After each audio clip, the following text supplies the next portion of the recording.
The air is thin up here. It bites at your lungs. But it's clean. Cleaner than any air I've ever breathed. You're standing on what feels like the roof of the world. All around you, jagged peaks tear at the sky. They are immense. They are silent. They have been here forever. And they will be here long after we are gone. This is Kyrgyzstan, a place you've probably never heard of. A place that's hard to find on a map. And maybe, just maybe, that's the whole point. It's a secret whispered on the wind, a land of impossible beauty that has somehow stayed hidden from the clamoring world. I came here not knowing what to expect. You hear whispers, stories of ancient nomads, of a great Silk Road, of mountains so high they are called the Celestial Mountains.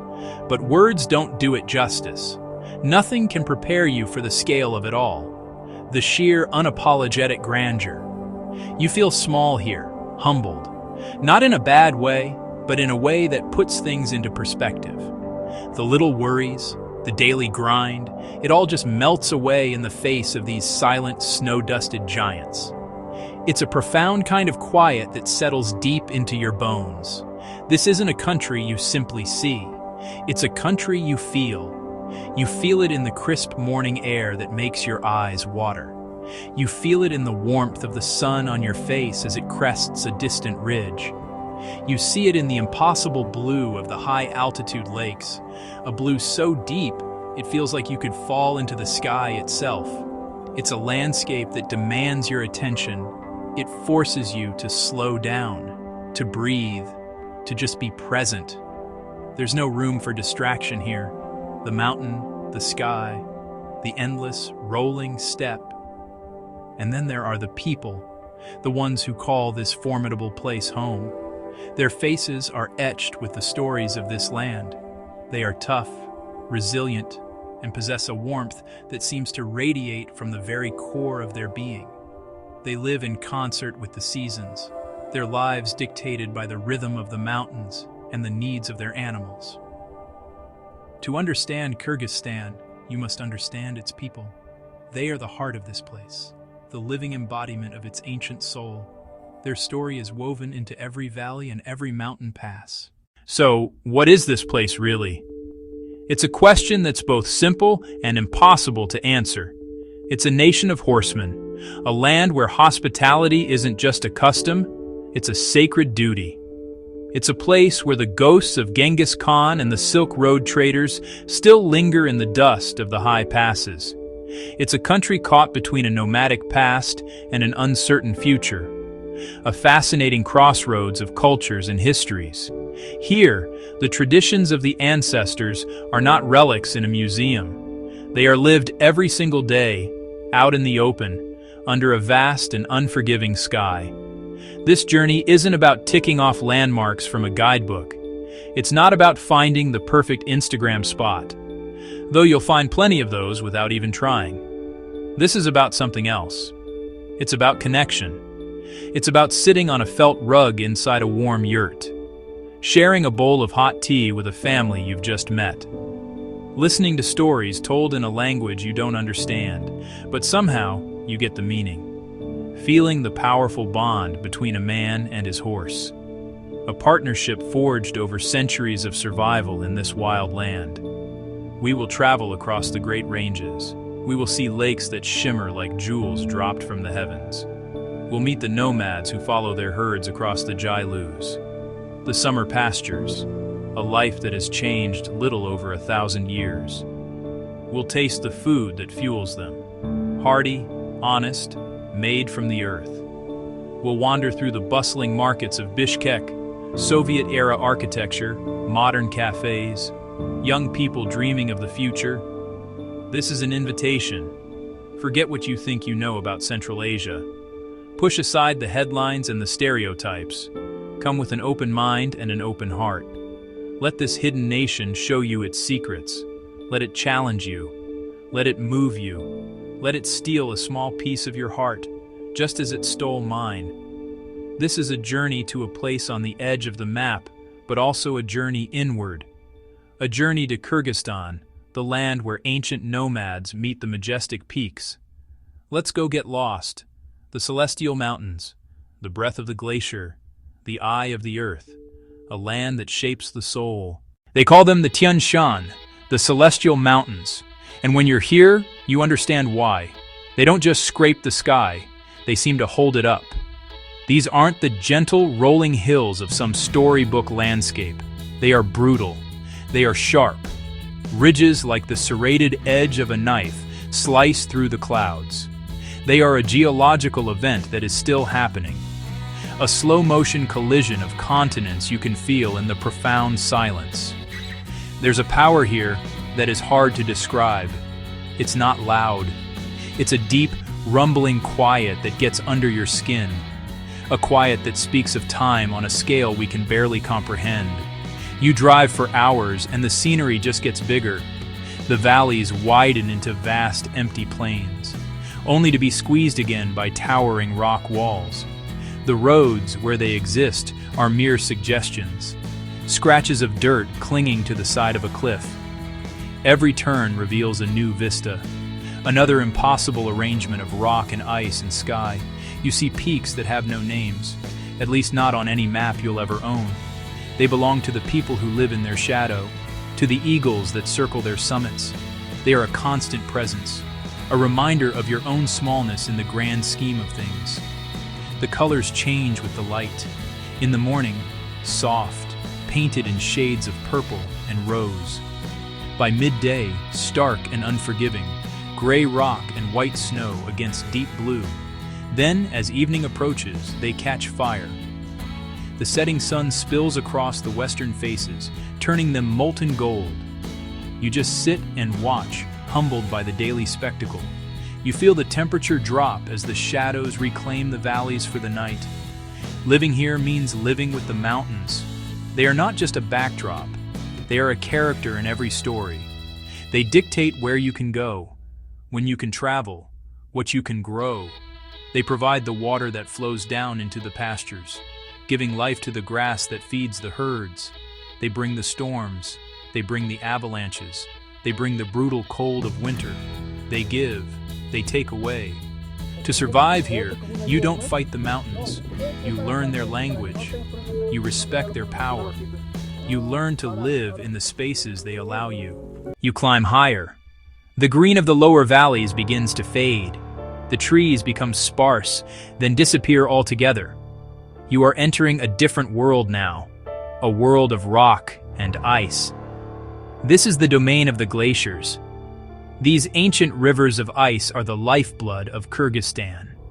They cling to the high peaks, massive frozen reservoirs that have been here since the last ice age. They look solid, permanent, but they are alive. They are moving, grinding, and shaping the very bones of the mountains with an unstoppable, patient force. Every rock in the valley below was carried here by ice. The air changes up here. It gets thinner, colder. You can feel a chill that has nothing to do with the temperature. It's the breath of the glacier itself, a cold that seems to radiate from the ice, a deep, ancient cold that feels like it's coming from the center of the earth. You can hear it too, a faint, constant sound of running water. It's the sound of melting. The glacier is weeping, its tears forming streams that become rivers, carrying minerals and life down to the world below. It's a beautiful and slightly melancholy sound, the sound of something immense slowly vanishing. You can walk right up to the edge of one. The ice is not a smooth white sheet. It's a chaotic landscape of its own, full of deep cracks, called crevasses, that glow with an eerie blue light. It's scarred and dirty, covered in rock and debris it has scraped from the mountainsides on its slow journey. To touch its surface is to touch something primeval. The cold seeps into your fingertips instantly. It feels like touching history. This ice has witnessed centuries of human drama unfold in the valleys below, unmoved and indifferent. It's a profoundly humbling experience, and you realize this is where it all begins. The water in the tea you were offered, the grass that feeds the sheep, the very existence of life in this high, dry land. It all comes from here, from the slow, patient melt of these frozen giants. The people of Kyrgyzstan have always known this. Their lives are tied to the health of the glaciers. They watch them, understand their rhythms, and worry as they see them shrink with each passing summer. The glaciers are not just ice. They are a sacred trust, a gift from the mountains that must be protected. The eye of the earth. Then, after the high passes, the world opens up, and you see it. BISHKEK'S, the hot lake. It's so vast it feels like an ocean, a massive body of salt water tucked away at over 5,000 feet, surrounded by a ring of snow-capped peaks. It never freezes, even in the depths of the brutal Central Asian winter. It's the second largest alpine lake in the world, a geographical anomaly that defies easy explanation. Its color is what gets you first. It's not just blue, a pale, milky turquoise near the shore to a deep, dark sapphire in its center. A blue so intense it seems to stain the sky above it. You stand on its shore, and the wind is relentless. It whips across the surface, creating whitecaps that crash against the sandy beaches. It carries the scent of salt and something else, something wild and clean. The air is different here than in the high peaks. It's softer, filled with moisture. On the northern shore, you find old Soviet-era resort towns, their concrete sanatoriums slowly crumbling, ghosts of a bygone era. On the southern shore, the landscape is wilder. Red rock canyons and empty beaches stretch for miles, inviting you to wander and feel completely, utterly alone with the elements. The light on the lake is magical. It's constantly changing. One moment, the sun is glinting off the surface so brightly it hurts to look. The next, a cloud passes over, and the water turns a moody, slate gray. Sunsets here are an event. The sun sinks behind the western mountains, and the whole sky ignites in a blaze of orange, pink, and purple. The colors are reflected on the calm surface of the water, creating a perfect, mirrored world. For a few minutes, it feels like you're floating between two skies, suspended in a moment of impossible beauty. It's a photographer's dream, but even the best camera can't capture the feeling. This lake is the heart of the region. It's a source of life, a moderator of the harsh climate, a place of recreation and spiritual solace. For centuries, caravans on the Silk Road rested on its shores. Nomads bring their herds down from the high pastures to winter near its temperate waters. You see kids splashing in the shallows, fishermen casting their nets from small, weathered boats, and families having picnics on the beach. The lake is a shared space, a communal treasure. It's the great blue eye of Kyrgyzstan, watching silently as the seasons turn and the generations pass. A land that shapes the soul. You start to understand that in Kyrgyzstan, the land is not just a place. It's an active force. It shapes everything. It shapes the bodies of the people who live here, making them strong and resilient. It shapes their culture, built around movement, hardiness, and a deep, practical knowledge of the natural world. It shapes their hospitality, an understanding that in such a vast place, you have to be able to rely on the kindness of strangers. The environment isn't a backdrop for life, it's a partner in it, demanding, beautiful, powerful. The scale of the landscape changes your sense of time and distance.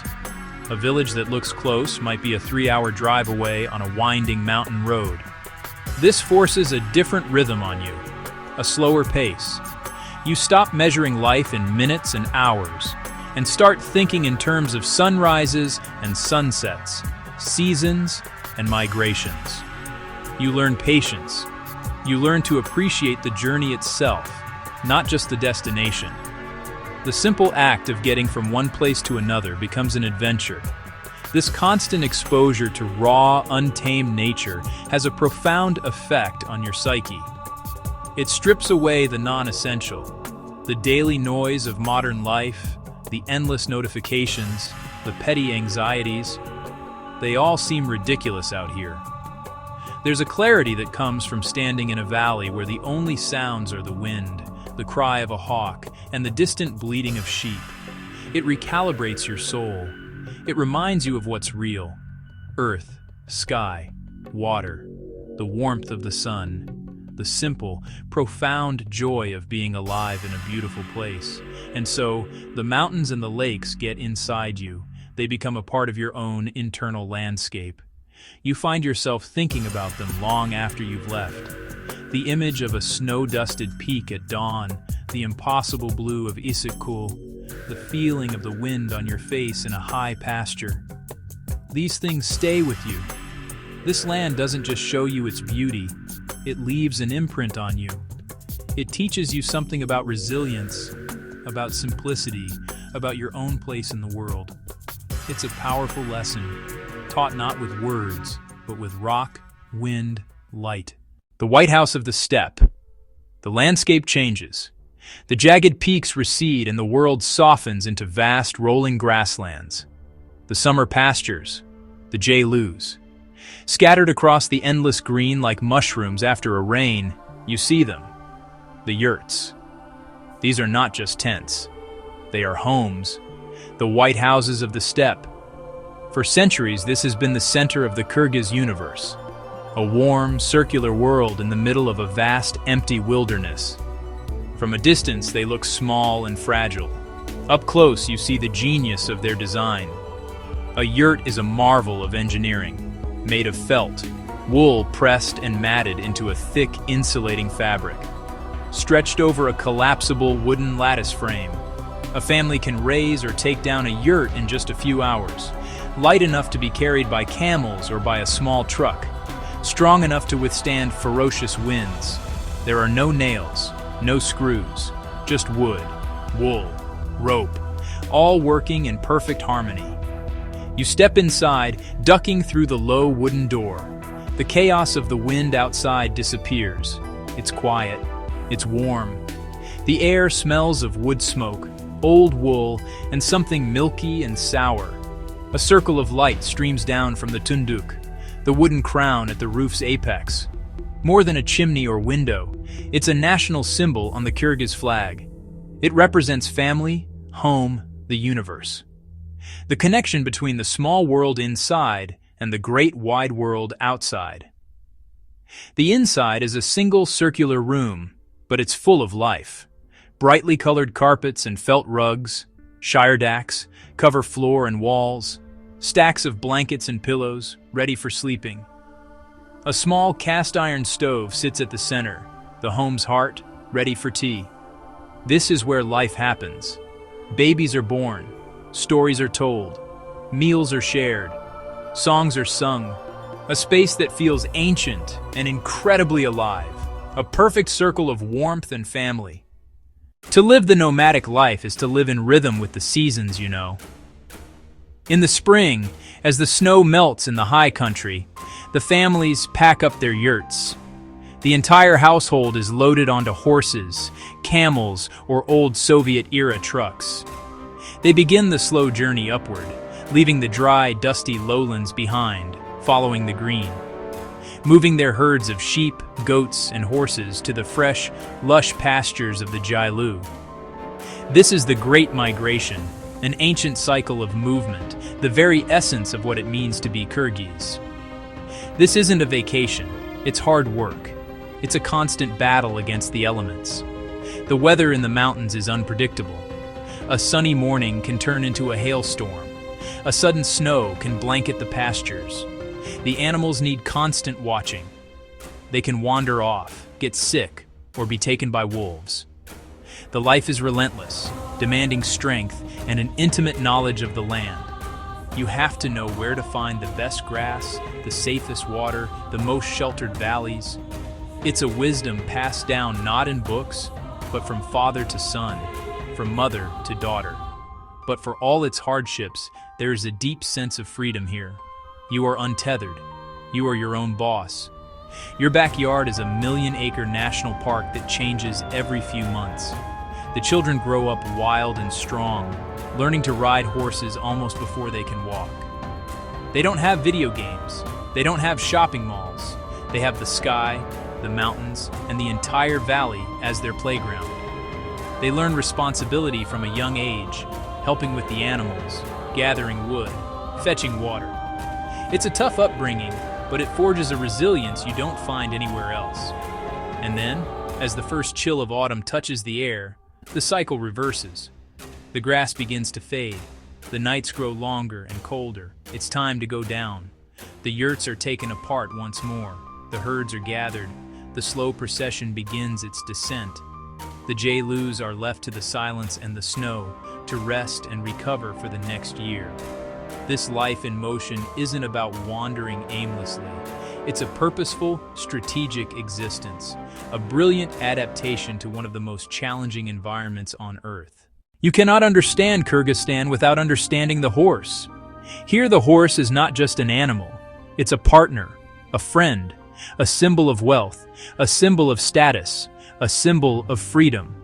It's the legs of the nomad, the wings that allow them to fly across these vast, open spaces. For centuries, life on the steppe was impossible without the horse. It was transportation, a tool for herding, a weapon of war, sometimes a source of food and drink. This bond is deep, almost spiritual. A man's relationship with his horse is one of the most important of his life. The Kyrgyz are born to the saddle, toddlers placed on the back of a horse, small hands gripping the mane. They learn to ride with natural, easy grace. They don't just ride the horse, they become one with it. You see them galloping across the plains, standing in the stirrups, turning on a dime, their movements fluid and effortless. They are masters of their craft. Watching a Kyrgyz herder work a flock from horseback is like watching a ballet, a perfect symphony of communication between man and beast. The horse is also central to their games and celebrations. The most famous of these is Kokoboru, or Gray Wolf. It's a wild, chaotic, and brutal sport. Think of it as polo, but with two teams of horsemen fighting over the headless carcass of a goat. It's not a game for the faint of heart. It's a test of horsemanship, courage, and raw strength. The men crash into each other, wrestling for control of the carcass, their horses straining and pushing. It looks like pure chaos, but it's a display of incredible skill. It's a ritual that honors the aggressive, warrior spirit of their ancestors. But it's not all about ferocity. There's a tenderness too. You see a man talking softly to his horse, stroking its neck, sharing a piece of bread. These horses are not just tools. They are part of the family. They are cared for, respected, and loved. Their tack is often beautifully decorated with silver and intricate leatherwork. In a land of such vast distances and profound emptiness, the horse is a constant companion. It's the silent friend who carries you safely home through the storm, the living engine of the nomadic soul, the true king of the Kyrgyz steppe. In the harsh, lonely expanse of the steppe, hospitality is not a choice. It is a law of survival. To see a stranger on the horizon was not a threat. It was an opportunity. An opportunity to share news. An opportunity to break the monotony. An opportunity to reaffirm your own humanity. This tradition of welcoming travelers is deeply ingrained in the Kyrgyz soul. If you show up at a yurt, you will be invited in. It doesn't matter who you are, where you're from, or whether you can speak the language. The door will open, and you will be treated as an honored guest. It's a simple, beautiful, and powerful code. The ritual begins almost immediately. You are seated in the place of honor, on a soft cushion, facing away from the door. A small table, a dastrakhan, is placed before you. First comes the tea, always tea. It's served in small bowls called piyalas. The host will pour a small amount into a bowl, drink it themselves to show it's safe, and then serve you. The bowl is never filled to the brim. That would be an insult, suggesting they want you to drink up and leave. A half-filled bowl means they want you to stay, to keep asking for more, to share time with them. Then comes the food. Bread, fresh cream, homemade jam, or it may be a more elaborate spread. The bread, or naan, is sacred. It's never placed upside down or cut with a knife. It is broken by hand and shared among everyone. To be offered bread is to be accepted into the family circle. You eat, you drink tea, and you talk, or you try to, with hand gestures, smiles, and a few broken words. You show pictures of your family. They show you pictures of theirs. You laugh. It's a simple human connection that transcends language barriers. This is not a performance for tourists. It's real. It's an authentic expression of a culture that values human connection above all else. In a world that often feels increasingly divided and suspicious, this open-hearted generosity is a profound lesson. You arrive as a stranger, and you leave as a friend. You are given food, shelter, and warmth, with no expectation of anything in return. To experience this hospitality is to be reminded of a fundamental goodness, a sacred trust between people. It's the true heart of the nomadic way of life. The hospitality of the yurt always leads to the table, or in this case, the low dasturkhan spread across the floor. The food of Kyrgyzstan is not delicate. It's not designed for tiny plates and complex sauces. It is the food of shepherds and warriors. It is fuel, honest, direct, and deeply satisfying. It's born of the land and the animals that graze upon it. Meat, fat, dairy. This is what you eat to face a brutal winter, to spend 10 hours in the saddle, to welcome a weary traveler into your home. It's a cuisine that values substance over style, and there is a powerful beauty in that simplicity. Before the main event, the table is filled with the supporting cast. Thick, fresh cream, so dense you can stand a spoon in it. Kurut, small hard balls of dried yogurt. Salty, sour, the round, chewy naan. It's torn by hand, never cut, and passed around with reverence. This is the taste of the pasture, the essence of the herd, transformed into things that can sustain you. Every item on the table tells a story of preservation, of using every part of the animal, of making the bounty of a short summer last through a long, cold winter. Then comes the centerpiece, Besh Barmak. The name translates to 5 fingers because that's how you're meant to eat it. No forks, no ceremony. You just dive in. It's a hearty, communal pile of finely chopped lamb or beef, boiled with wide, flat noodles and served in a rich, savory broth. Often, it's mixed with onions and herbs. It arrives on a huge platter, steaming and fragrant, placed in the middle of the group. To share Besh Barmak is to share a moment of pure, unadulterated communion. It's a dish that binds the family and honors the guest. And then, there's the drink, kumis, fermented mare's milk. This is the champagne of the steppe, the taste of the nomadic soul. It's served in a shared wooden bowl passed from person to person. What does it taste like? It's challenging. Tangy, sour, slightly fizzy, with a smoky, animal funk. It's not for the timid, but as you drink it, sitting on the yurt floor, you realize you're tasting something ancient. This is the flavor of this place, unchanged for centuries. It's the wild, untamed spirit of the grasslands, captured in a bowl. It's a taste of freedom. In a life of constant motion, art cannot be confined to a gallery wall. It must be portable. It must be functional. In Kyrgyzstan, art is woven into the very fabric of daily life. You see it in the clothes people wear, you see it in the saddles on their horses, and most of all, in the yurts they call home. The primary medium for this creativity is felt. Wool from their own sheep, washed in mountain streams, then pressed, matted, and dyed. It's a material that is both humble and incredibly versatile. It insulates their homes, cushions their floors, and serves as the canvas for their stories. The most stunning examples are the sherdaks. These are the magnificent felt rugs that cover the floor and walls of every yurt. They are not made quickly. Creating one is a laborious process that can take weeks, often done by the women of the family working together. They create mosaic-like patterns by cutting two different colored layers of felt and then sewing them together, creating a positive and negative image. The stitching itself is a decorative element, a cord-like thread that outlines the bold, graphic shapes. These rugs are made to last for generations, becoming softer and more beautiful with every passing year. The patterns on a shirdak are not just random decorations. They are a language, a visual vocabulary of the nomadic world. You see the curving horns of a mountain ram. You see the flowing lines representing the rivers.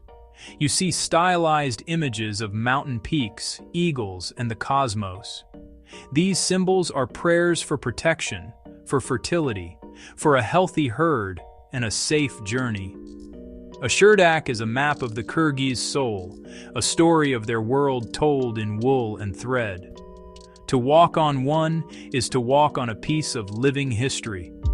This artistry extends beyond the yurt.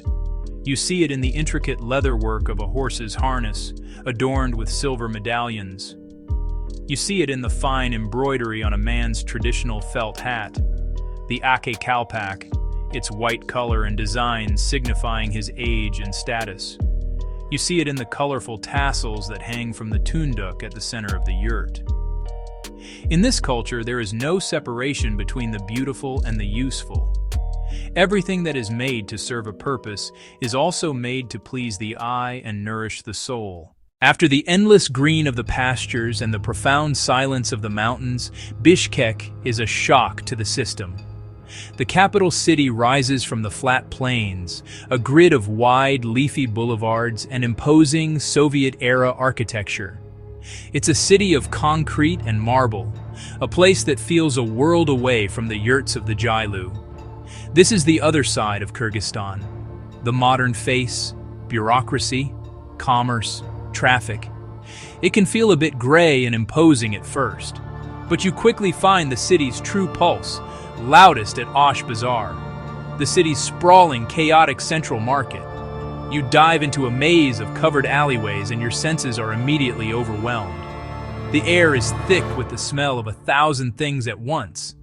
Warm bread from tandoor ovens, fragrant piles of spices, butcher stalls and raw meat, dried fruits and nuts. The sound is a constant hum. Vendors shouting prices, customers haggling, metal clanging, multilingual chatter, a dizzying, intoxicating human spectacle.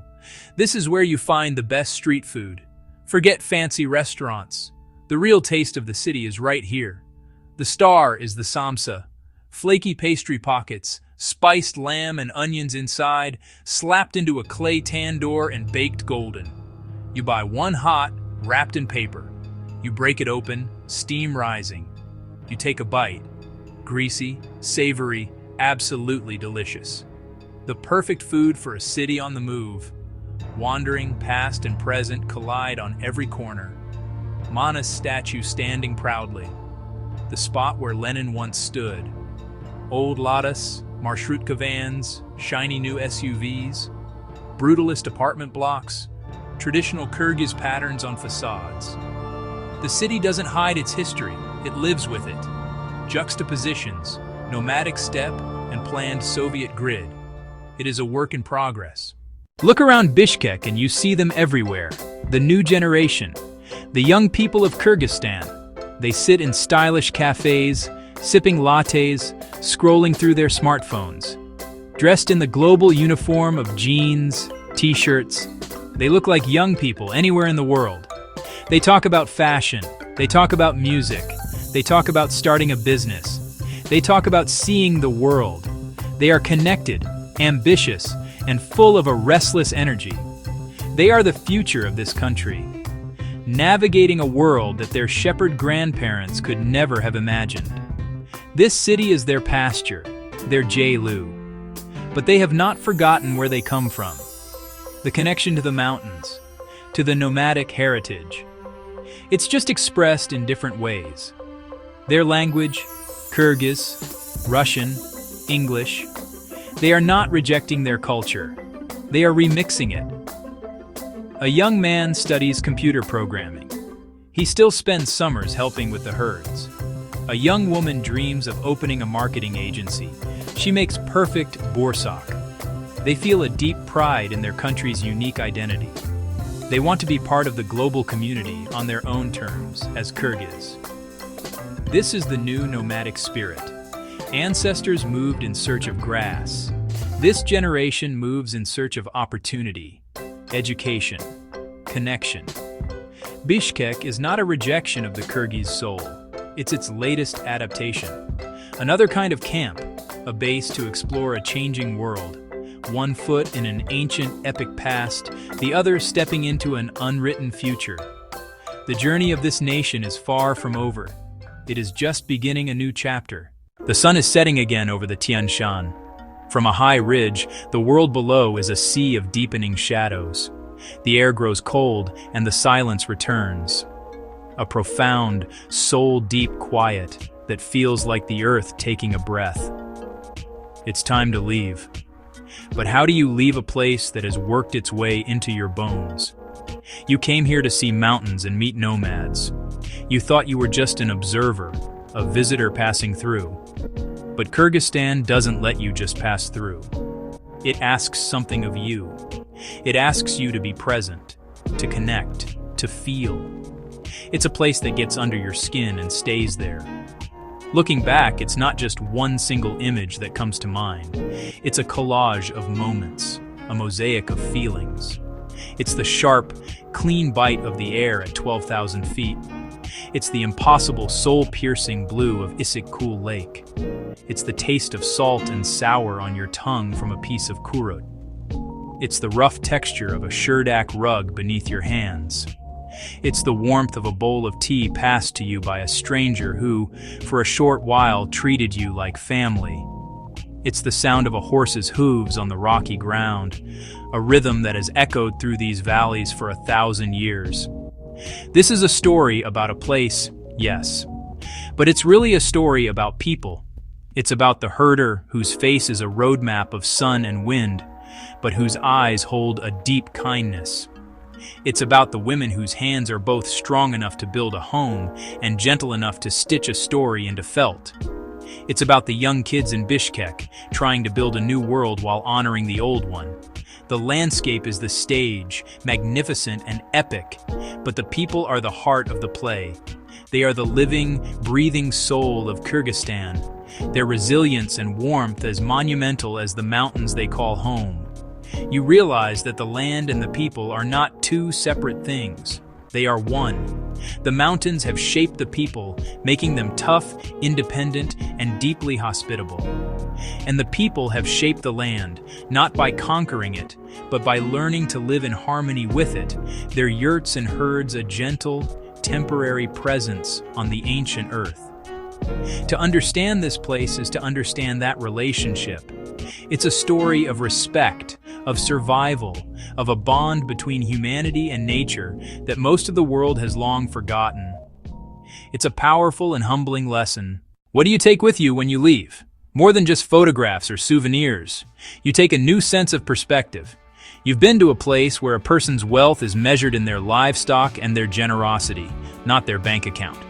You've seen how happiness can exist in a simple circle of felt, warmed by a small stove and the presence of family. You've been reminded that a stranger can be a friend you haven't met yet. These aren't new ideas. You can read them in a book. But it's another thing entirely to live them, even for a short time. This country quietly recalibrates your definition of what is truly important. This journey was an invitation to get lost. And in getting lost, you find something unexpected. You find a country that is proud, but not loud. A place that is breathtakingly beautiful, but doesn't feel the need to show off. It's a nation writing its own story in the 21st century, figuring out how to be modern without losing its soul. It's a work in progress, full of complexities and contradictions, and that is what makes it so fascinating. It doesn't give you easy answers. It just leaves you with better questions about history, identity, and the meaning of home. Will you come back?